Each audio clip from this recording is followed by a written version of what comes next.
Praise the Lord. परमेश्वर का धन्यवाद हो आज के सुंदर दिन के लिए कि परमेश्वर ने एक बार फिर हमको मौका प्रदान करा कि हम परमेश्वर के वचन में चलें। तो आइए आज हम परमेश्वर के वचन में चलेंगे और निकालेंगे मेरे साथ मत्ती रचित सुसमाचार 16 बाब और उसकी 13 आयत से 18 आयत तक। यहाँ पर हम परमेश्वर के वचन में से देखेंगे। यहाँ पर लिखा है कि यीशु कैसरिया फिलिप्पी के प्रदेश में आया और अपने चेलों से पूछने लगा, लोग मनुष्य के पुत्र को क्या कहते हैं?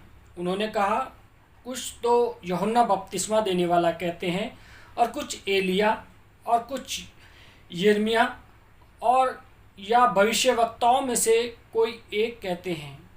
उसने उनसे कहा, परंतु तुम मुझे क्या कहते हो? शिमोन पतरस ने उत्तर दिया, तू जीवते परमेश्वर का पुत्र मसीह है।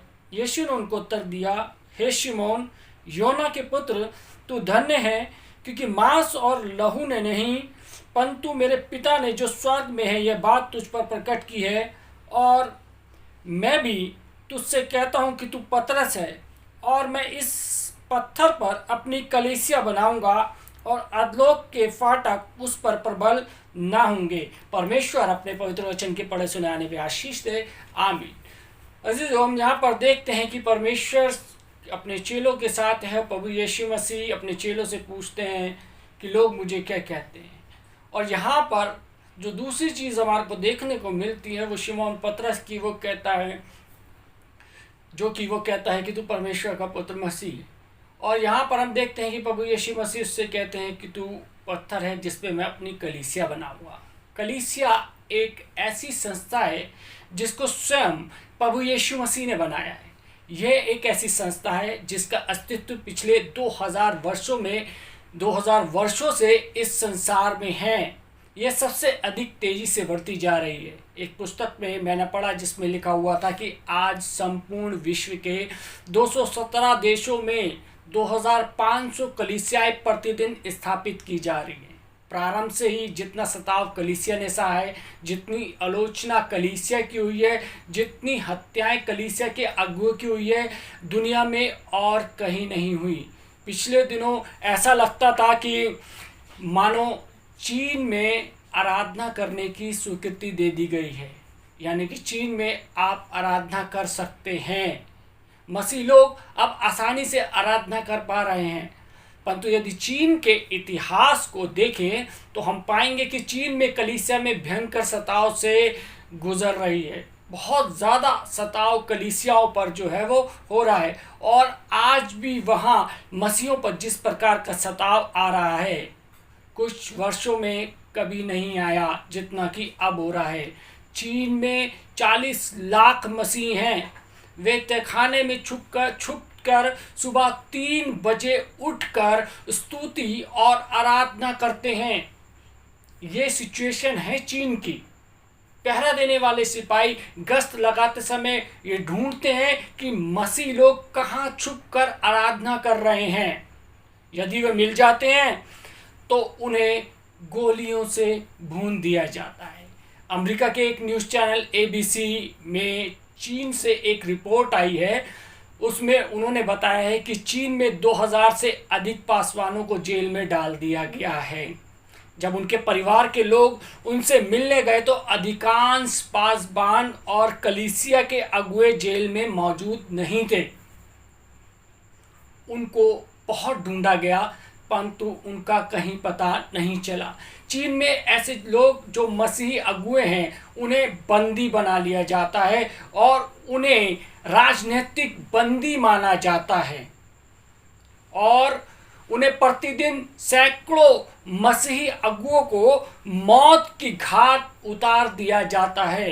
रिपोर्ट में यह भी दिखाया गया है कि इन मसीही अगुओं को बंदी बनाकर एक बहुत तीखी दवाई दी जाती है, जिसके प्रभाव से व्यक्ति बेहोशी की हालत में जाता है, और जब वो बेहोशी की हालत में जाता है तो उसके सिर पर रिवॉल्वर रखकर गोली मार दी जाती है। सिर्फ इतना ही नहीं, उसके मरने के तुरंत बाद उसके शरीर के अंगों को, यानी कि खासकर किडनी को निकालकर बाजार में बेच दिया जाता है। चाइना ही नहीं, युगांडा में भी यही हाल है। युगांडा के अलावा लगभग 32 और देशों में प्रतिदिन मसीहों की हत्या की जा रही है। एक पत्रिका के सर्वेक्षण के मुताबिक पिछले जो है 5 वर्षों से 1,60,000 मसीहों को प्रतिदिन मौत की घाट उतार दिया जाता है। प्रति वर्ष जो है 1,60,000 मसीहों को मौत की घाट उतार दिया जाता है। यह हिटलर के ज़माने की बात नहीं है, बल्कि आज की बात हो रही है, 2020 की बात हो रही है। आज सारे संसार में मसीहों पर घोर सताव आ रहा है, परंतु इस सताव के बावजूद भी हम देखते हैं कि कलीसिया बढ़ती जा रही है, मजबूत होती जा रही है। कभी कभी कलीसिया हमारे लिए बहुत सामान्य सी बात होती है। आज हम एक आज़ाद देश में रहते हैं जहाँ स्तुति और आराधना हम कर सकते हैं, लेकिन हम कलीसिया को एक बहुत ही हल्के में लेते हैं। ये एक सामान्य सी बात है कलीसिया हमारे लिए। परंतु यदि आप में से कुछ पूछे कि कलीसिया अहम क्यों है, कलीसिया क्यों महत्वपूर्ण है, कलीसिया क्यों प्रमुखतम है, कलीसिया को क्यों इस संसार में अद्वितीय क्यों है, तो आपका जवाब क्या होगा? सोचिए, आप क्या जवाब देंगे? पहली चीज, कलीसिया इसलिए महत्वपूर्ण है क्योंकि कलीसिया ही एक ऐसा स्थान है जहां पर निरंतर जीवन के अहम मुद्दों की व्याख्या की जाती है। जैसे जीवन क्या है, मृत्यु क्या है, हम कौन हैं, हम यहाँ किस लिए हैं, हमारा उद्धार कैसे मिलेगा, परमेश्वर कैसा है, उसका प्रेम कैसा है, उसका न्याय कैसा है, वह कैसे क्षमा करता है, वह कैसे अनंत जीवन का दान देता है। ये जीवन के प्रमुख मुद्दे हैं जो इस संसार में हमारी मृत्यु के बाद भी समाप्त नहीं होंगे। ये वो मुद्दे हैं जो आज भी हैं और हमारी मृत्यु के बाद भी रहेंगे। ऐसे मुद्दों की व्याख्या केवल कलीसिया ही करती है। जो बातें आप कॉलेज में सीखते हैं, अखबार में पढ़ते हैं, टेलीविज़न में देखते हैं, उन्हें जानना ज़रूरी है। खेल जगत में क्या हो रहा है, विज्ञान में नई क्या प्रगति हुई है, राजनीति की क्या स्थिति है, सरकार की क्या स्थिति है, देश विदेश में सरकारें किस प्रकार चल रही हैं, दुनिया में कहाँ युद्ध हो रहा है, हमारे देश की आर्थिक स्थिति कैसी है, इन बातों को जानना ज़रूरी है। परंतु ये हमारे जीवन के अहम मुद्दे नहीं हैं। जीवन के जो अहम मुद्दे हैं वो ये हैं कि मैं कौन हूं, आत्मा क्या है, परमेश्वर क्या है, प्रभु यीशु मसीह क्या है, उद्धार कैसे मिल सकता है, अनंत जीवन क्या है। इन सारे मुद्दों की व्याख्या इस संसार में केवल कलीसिया के द्वारा ही की जाती है। और किसी भी प्लेटफॉर्म पर आप जाएंगे तो इन मुद्दों की व्याख्या नहीं होती है। सिर्फ एक कलीसिया ही एक ऐसा स्थान है जहां पर इन मुद्दों की व्याख्या होती है। केवल कलीसिया द्वारा ही इन सब मुद्दों की व्याख्या की जाती है। पास्कल एक बहुत ही प्रसिद्ध गणितज्ञ था। वह एक मसीही गणितज्ञ था। एक बार उसे स्टेज पर कुछ अनिश्वरवादी के साथ खड़ा कर दिया गया। वाद विवाद का विषय था धर्म। धर्म के ऊपर जो थी डिबेट हो रही थी। पास्कल ने वहां खड़े होकर कहा कि यदि तर्क के लिए यह मान लिया जाए कि परमेश्वर कुछ नहीं है, प्रभु यीशु मसीह इस संसार में नहीं आया, परमेश्वर का वचन सही नहीं है, परमेश्वर कोई अनंत जीवन नहीं देता, कोई क्षमा नहीं देता, पाप की कोई परिभाषा नहीं है, उसके बाद जो अनिश्वरवादी लोग हैं वे भी मरे और मैं भी मरूं, तो मेरा कोई नुकसान नहीं होगा, क्योंकि मैं जीवन भर उस बात को मानता आया हूं जिसका कोई अस्तित्व ही नहीं है। इसके मानने या ना मानने से मुझे कोई नुकसान नहीं होगा। परंतु तर्क के लिए यह बात भी मान ली जाए कि परमेश्वर है, वह अनंत काल से है, वह हमारा पिता है, वह सर्वज्ञानी है, सर्वव्यापक है। उसने अपने इकलौते पुत्र प्रभु यीशु मसीह को इस संसार में भेजा ताकि जो कोई उस पर विश्वास करे वो नाश ना हो परंतु अनंत जीवन पाए। अगर ये बात सिद्ध है और सत्य है तो मैं भी मरूं और आप भी मरें, तो दोनों ही परिस्थितियों में मेरी कुछ भी हानि नहीं होगी। मैं कुछ भी नहीं खोऊंगा, जो कुछ खोएंगे वे आप ही खोएंगे। दोनों स्थितियों में नुकसान आपका ही है। एक छोटी सी कहानी मैं आप लोगों को सुनाना चाहता हूं, जो आज के हालातों को देखकर हमारे ऊपर है। एक बहुत ही घना जंगल था। उस जंगल में बहुत सारे खरगोश रहते थे और एक दूसरे जंगल से जब एक खरगोश उस जंगल में आता है तो उसने वहाँ के खरगोशों को देखा कि ये जो खरगोश हैं वो बहुत ही बड़े थे उससे।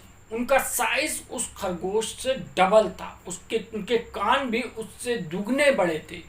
तो उसने वहाँ पर एक खरगोश से पूछा जो वहीं पर रहता था कि क्या मैं इस जंगल में रह सकता हूँ। तो उन्होंने कहा हाँ बिल्कुल आप इस जगह पे रह सकते हो।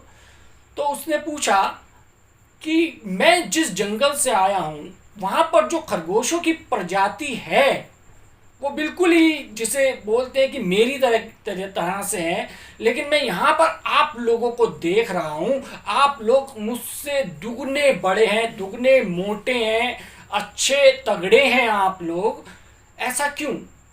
उस खरगोश ने कहा कि जब हम सोकर उठते हैं तो हमारे जो बिल है उस बिल के पास हमारे को सुबह सुबह उठते ही ताज़े ताज़े फ्रूट मिलते हैं, फल मिलते हैं और बहुत सारी चीज़ें हमारे को खाने को मिलती है। हमारे को मेहनत करने की ज़रूरत नहीं, बस वहीं गेट पर ही आ जाती है और हम वो खाते हैं और आराम से अपना जीवन व्यतीत करते हैं, आराम से रहते हैं। और जो खरगोश आया था दूसरे जंगल से वो कहता अच्छा ऐसा होता है कि वो भी उस जंगल में रहने लगता है, लेकिन उसको कुछ शक होता है। अब क्या होता है कि जंगल में आए दिन कोई ना कोई खरगोश गायब हो जाता था, मिलता नहीं था।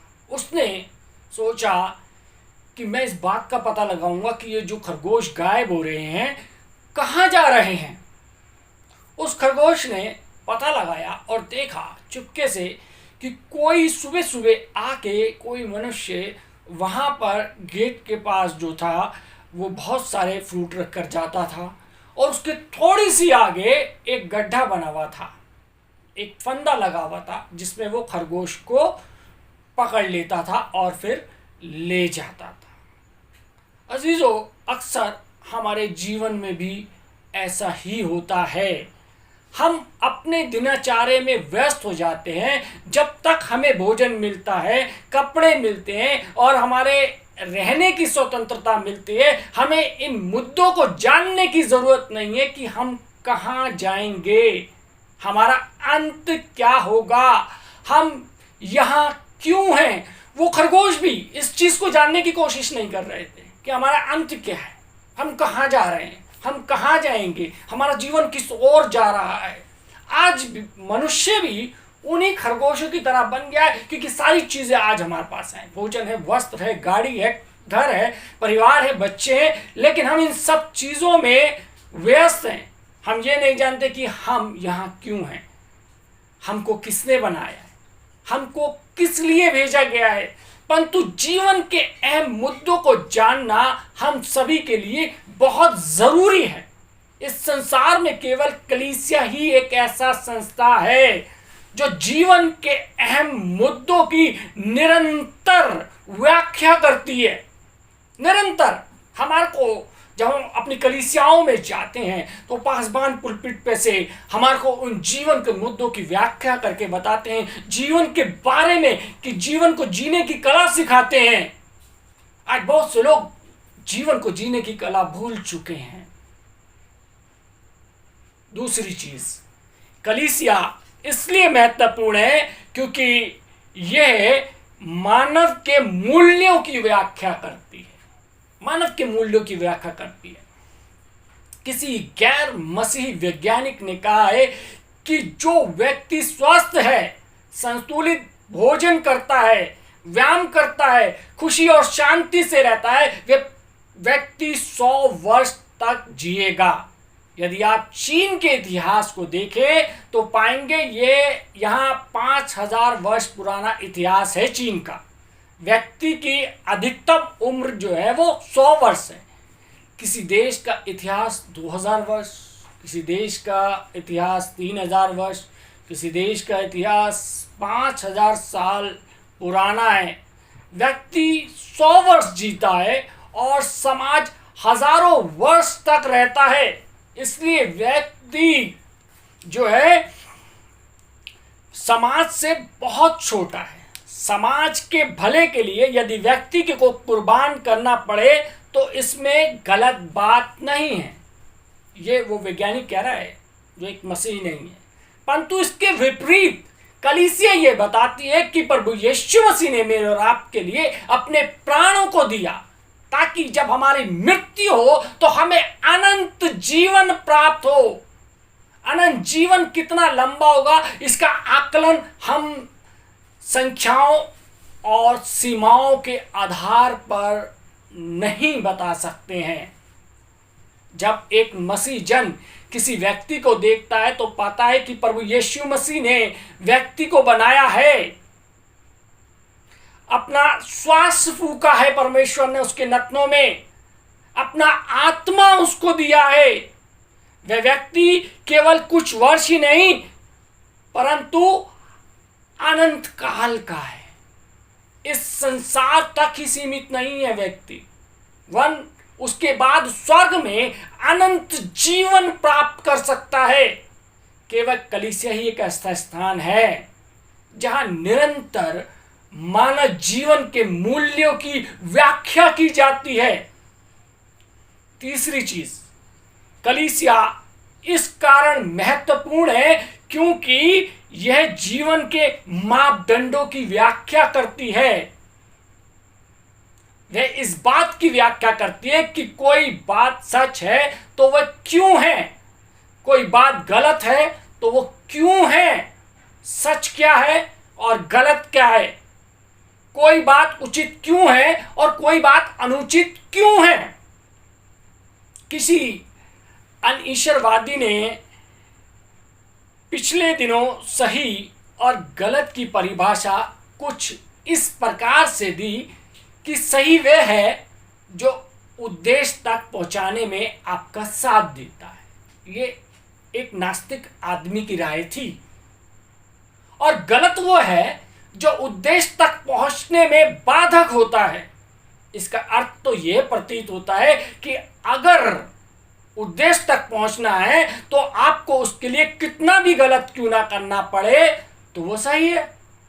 परंतु वास्तविकता यह है कि झूठ बोलना सही नहीं है, किसी की वस्तु का लालच करना सही नहीं है, किसी की हत्या कर देना सही नहीं है। सच्चाई की सारी बातें कहां से आ रही हैं? ये बातें कहां से आ रही हैं कि परमेश्वर के वचन से आती है, जिसकी व्याख्या केवल कलीसिया में ही की जाती है। आप लोगों ने एक नाम सुना होगा विलियम विल्बर का।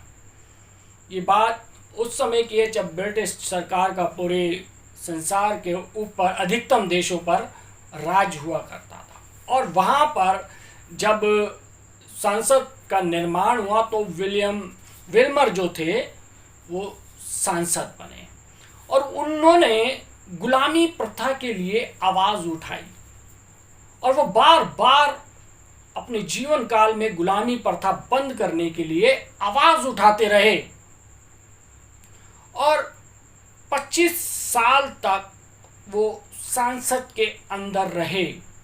और जब 25 साल उनको संसद में रहते हुए तो उनकी मृत्यु हो गई, लेकिन गुलामी प्रथा बंद नहीं हुई, जिसके लिए उन्होंने अपना पूरा जीवन दिया। जब उनकी मेमोरियल सर्विस हुई संसद के अंदर, उनको श्रद्धांजलि दी गई,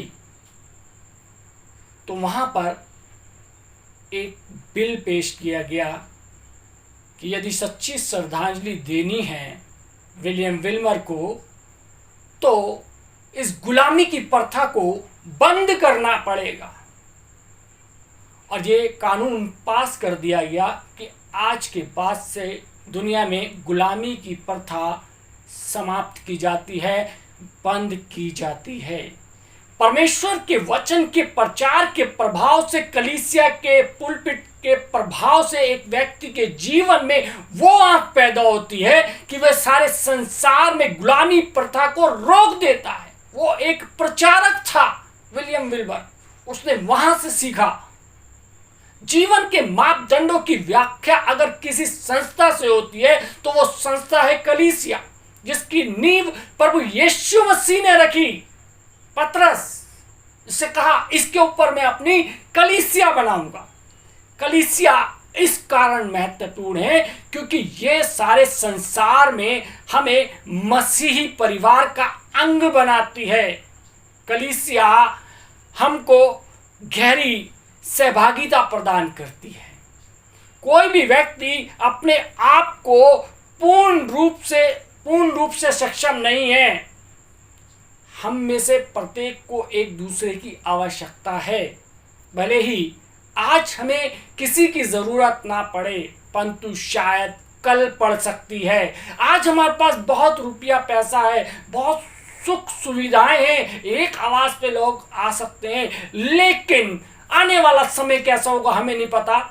हमारे पास रुपया पैसा ना हो, हमारे हाथ पैर चलने बंद हो जाएं, शायद हमारे को किसी व्यक्ति की, किसी की सहायता की आवश्यकता पड़ सकती है। इस बात के लिए कलीसिया को एक उदाहरण माना जाता है। जब किसी की मृत्यु होती है, जब कोई पीड़ा में होता है, जब कोई अस्पताल में होता है, जब कोई टूटा हुआ होता है, तो ऐसे समय में कलीसिया परिवार के रूप में जुड़कर उसको संभालता है, उसको सांत्वना देता है, उसको दृढ़ता प्रदान करता है। उसके लिए कलीसिया के लोग प्रार्थना करते हैं, उसकी भौतिक आवश्यकताओं की पूर्ति करते हैं।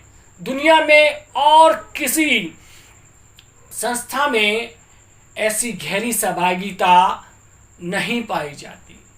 कलीसिया हमको ऐसी सहभागिता का अंग बनाती है जो दुनिया के कोने कोने तक फैली हुई है।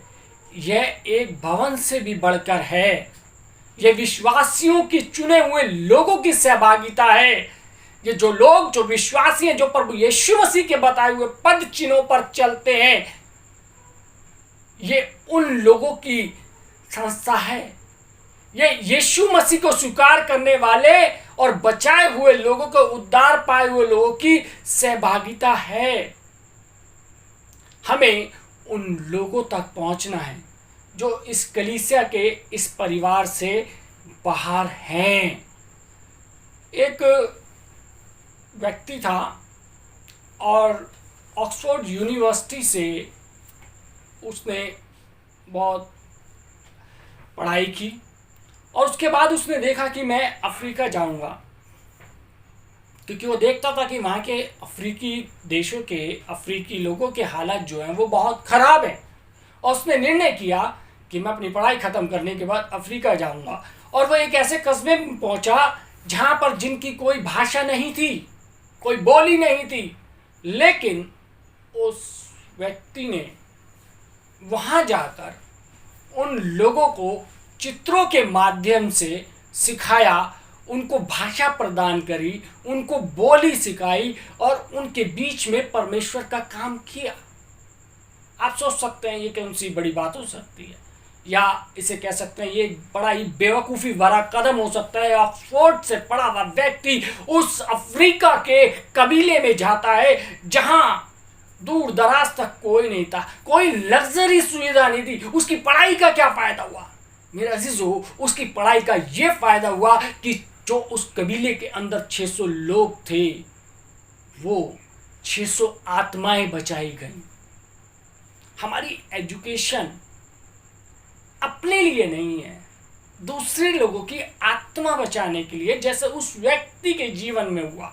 हमें उन लोगों तक पहुंचना है जो इस कलीसिया के परिवारों से बाहर हैं, ताकि वे भी इसमें शामिल हो सके और प्रभु यीशु मसीह को अपने उद्धारकर्ता का स्वाद चख सके, प्रभु यीशु मसीह को अपना उद्धारकर्ता मान सके। आज मेरे आपके जीवन के अंदर बहुत खूबियां हैं, हम उन खूबियों का इस्तेमाल सिर्फ और सिर्फ अपने स्वार्थ के लिए करते हैं। जिस दिन हम अपना स्वार्थ छोड़कर परमेश्वर के बताए हुए वचन के अनुसार, कलीसिया के बताए हुए निर्णयों के अनुसार अपना जीवन व्यतीत करेंगे, तो हमारा जीवन परिवर्तित हो जाएगा, दूसरों का जीवन भी परिवर्तित हो जाएगा। परमेश्वर आप सबको आशीष दे, आमीन। आइए हम दुआ मांगे। आसमान जमीन के खालिक मालिक हमारे जिंदा और अब्दे खुदा, निहायत शुक्रगुजार है प्रभु जी आज के सुंदर वचन के लिए खुदावन, जबकि हमने देखा खुदावन कलीसिया के बारे में प्रभु यीशु मसीह, जिसको खुदावन परमेश्वर आपने बहुतायत के साथ आशीष किया है प्रभु जी। हम जानते हैं परमेश्वर प्रभु यीशु मसीह, हम एक विशेष उद्देश्य के लिए रचे गए हैं परमेश्वर, एक विशेष उद्देश्य के लिए संसार में भेजे गए हैं परमेश्वर। उन्होंने परमेश्वर प्रभु जी आज इस संसार की कलीसिया के जितने भी खुदाउन लोग हैं परमेश्वर, वो इस सच्चाई को स्वीकार करने वाले हो सके परमेश्वर, अपने उस उद्देश्य को पहचानने वाले हो सके प्रभु जी, तेरे पीछे चलने वाले हो सके, तेरे बारे में खुदाउन लोगों को बचा सके परमेश्वर। खुदाउन जितने लोगों ने खुदाउन आज ये वचन सुना है, इनके जीवनों को खुदाउन प्रभु यीशु मसीह आप परिवर्तित कर दीजिए, इनके जीवनों पे खुदाउन प्रभु यीशु मसीह आपका अनुग्रह, आपकी आशीष, यीशु मसीह के नाम से मांगता हूँ, आमीन।